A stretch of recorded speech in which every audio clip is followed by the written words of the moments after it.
का विभाजन पढ़ा। अगला टॉपिक होने जा रहा है मानव। मानव होता क्या है, मानव का उदय और मानव का विकास कैसे हुआ, इसके बारे में आज का टॉपिक हम लोग पढ़ने जा रहे हैं। तो सबसे पहले मानव, ये जो मानव शब्द है, इस मानव शब्द की जानकारी कैसे की जाती है, ये मानव है, इसको अलग से प्राणी कहा गया है, ये कैसे हमको पता चलेगा। तो देखिए, बेंजामिन फ्रैंकलिन एक साइंटिस्ट थे, इतिहासकार थे, उन्होंने सबसे पहली बार मानव को परिभाषित किया। मानव को कैसे परिभाषित किया? उन्होंने बोला वह प्राणी जो औजार बना सके उसको क्या कहते हैं, मानव कहते हैं। तो मानव का परिभाषा किस तरह से परिभाषित किया गया? औजार बनाने वाला प्राणी क्या कहलाएगा? मानव कहलाएगा। तो मानव का उदय हम बात करने जा रहे हैं कि मानव का उदय सर्वप्रथम कहां हुआ। तो सबसे पहली बार या सबसे प्राचीन ज्ञात पूर्व मानव हमें कहां से प्राप्त हुआ है? तो सबसे प्राचीन पूर्व ज्ञात मानव जो रहा है वो आपका ऑस्ट्रेलिया महाद्वीप में रहा है। कहां रहा है? ऑस्ट्रेलिया महाद्वीप में रहा है। और उस मानव को हम लोग क्या बोलते हैं? ऑस्ट्रेलोपिथेकस बोलते हैं। क्या बोलते हैं? ऑस्ट्रेलोपिथेकस। और ये हमारा सबसे प्राचीन पूर्व मानव है, जो ज्ञात मानव है, ये ऑस्ट्रेलोपिथेकस बोला जाता है। इस मानव को ये अफ्रीका महाद्वीप में पाया गया था। अफ्रीका में कहां पे? तो अफ्रीका में केन्या में। केन्या में कहां पे? तो केन्या में एक तुर्काना झील है, वहां से एक मानव का कंकाल मिला है जो लगभग 48 लाख ईसा वर्ष पूर्व है। इस मानव को, ये प्रथम मानव ऐसा है जिसका पृथ्वी पर क्या मिला है? साक्ष्य मिला है। और ये ऑस्ट्रेलोपिथेकस वो मानव है जो मानव जाति का प्रथम मानव है।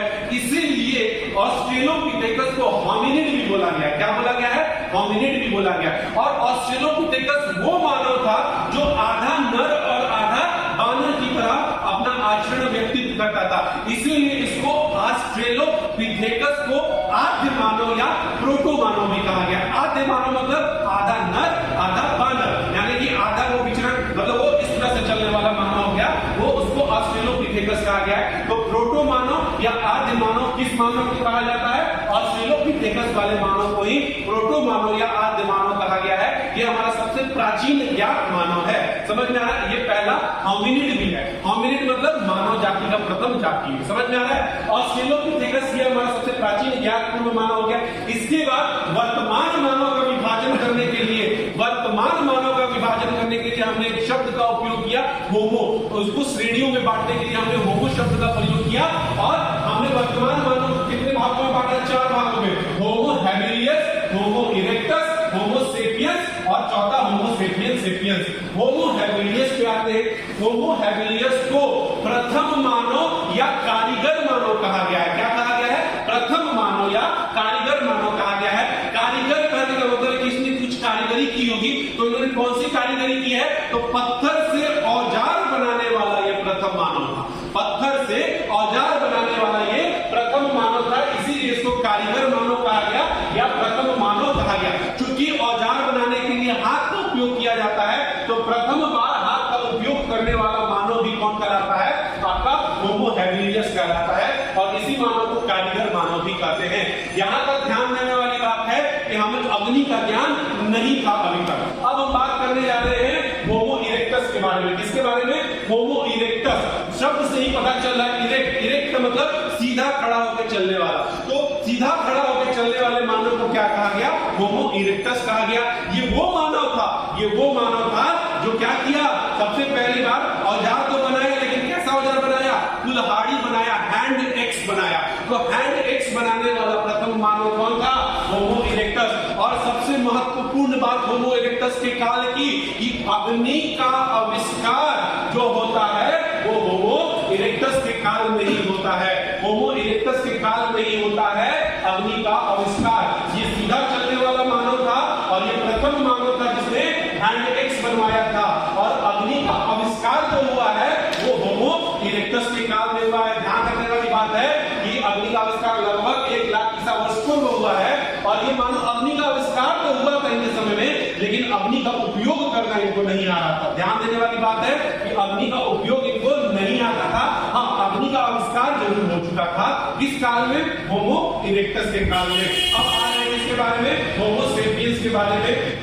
ये वो मानव है जो बुद्धिमान मानव कहलाए या सोचने वाले मानव कहलाए। बुद्धिमान मानव या सोचने वाला मानव किसको कहा जाता है? होमो सेपियंस को कहा जाता है। ठीक है, ये सोचने वाला मानव या बुद्धिमान मानव कहलाया। और सोचने वाला और बुद्धिमान मानव कहने का मतलब क्या है? पहली बार इन्होंने व्यक्तियों का अंतिम संस्कार करना शुरू किया। क्या किया? व्यक्तियों का अंतिम संस्कार शुरू करना शुरू किया, इसीलिए इनको सोचने वाला या बुद्धिमान मानव कहा गया था। और पहली बार अंतिम संस्कार कहां पे किया गया था? तो जर्मनी में नियंडरस्थल एक जगह है। जर्मनी में नियंडरस्थल एक जगह है जहां पे पहली बार व्यक्ति का क्या किया गया था? अंतिम संस्कार किया गया था। तो व्यक्ति का अंतिम संस्कार करने वाला ये मानव कहलाया। और जर्मनी में नियंडरस्थल जगह है जहां पे इसका क्या किया गया? सबसे पहली बार किसी व्यक्ति का अंतिम संस्कार किया गया था। देखिए यहाँ पे तो अग्नि का आविष्कार हो गया था होमो इरेक्टस के समय, लेकिन अग्नि का व्यापक उपयोग करने वाला मानव भी कौन कहलाया? होमो सेपियंस कहलाया। कौन कहलाया? होमो सेपियंस कहलाया। और लास्ट मानव कौन होगा आपका? होमो सेपियंस सेपियंस। कौन सा मानव? होमो सेपियंस सेपियंस मानव। इस मानव को आधुनिक मानव यानी कि आज का मानव कहा जाता है। होमो सेपियंस सेपियंस मानव को इसको आधुनिक मानव कहा जाता है। और इसका समय काल जो है वो 30,000 ईसा वर्ष पूर्व वाला है। यानी कि हम देखेंगे 30,000 ईसा वर्ष पूर्व वाला मानव कौन सा है, ये आगे वाले क्लास में। ठीक।